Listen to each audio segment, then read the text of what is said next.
Hi friends, இன்றைக்கி நம்ம கல்யாணத்தில் வைக்கிற வத்த குழம்பு வைக்க போகிறோம் வீட்டுக்கு. அதுக்கு தேவையான பொருள் சின்ன வெங்காயம், பூண்டு ஒரு 10 பல் எடுத்து வச்சுருக்கேன், 4 தக்காளி, பெரிய வெங்காயம் 1, கருவேப்பிலை, மந்தக்கள்ளி விதை, தேங்காய் கட் பண்ணி ஜாரில் போட்டு வச்சுருக்கேன். அது இப்போ தேங்காயும் பூண்டும் அரைச்சிக்கலாம்.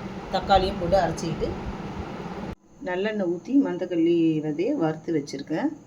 தேங்காய், பூண்டு, தக்காளி போட்டு அரைச்சி வச்சுருக்கேன். இப்போ எப்படி செய்யலாம் பார்க்கலாம். நல்லெண்ணெய் இருக்கேன், கடுகு 2 கடுகு போட்டிருக்கேன்.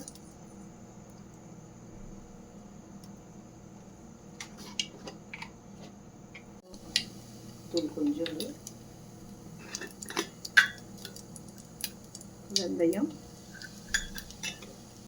கருவேப்பிலை, வெங்காயம், சின்ன வெங்காயம் கட் பண்ணிட்டு, சின்ன வெங்காயம், பெரிய வெங்காயம் 5 வச்சுருக்கல அதையும் போடுறேன். பூண்டு ஒரு 4 கட் பண்ணி வச்சுருக்கேன். இது பூண்டு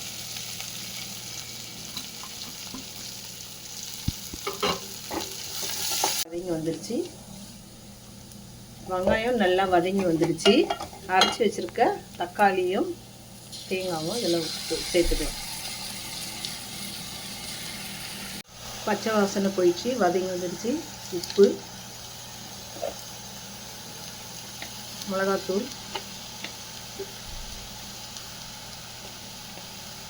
4 5 சின்னதாக இருக்கும், நான் 5 போட்டிருக்கேன்.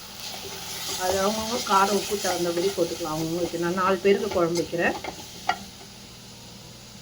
கரைச்சி வச்ச புளி கரைச்சி வச்சுருக்கேன், அதை வடிகட்டிக்கலாம்.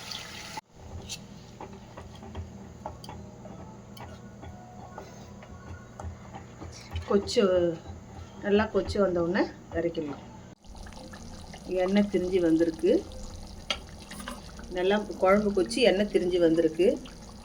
ஒரு துண்டு வெல்லம், இதை வறுத்து வச்ச வெல்லம். 2 நிமிஷம் கொச்ச உடனே ஸ்டவ் ஆஃப் பண்ணிடலாம். நல்லா கொச்சி வந்துடுச்சு. கல்யாணம் வத்த குழம்பு ரெடி ஆகி போச்சு. நீங்களும் உங்கள் வீட்டில் ட்ரை பண்ணி பாருங்கள்.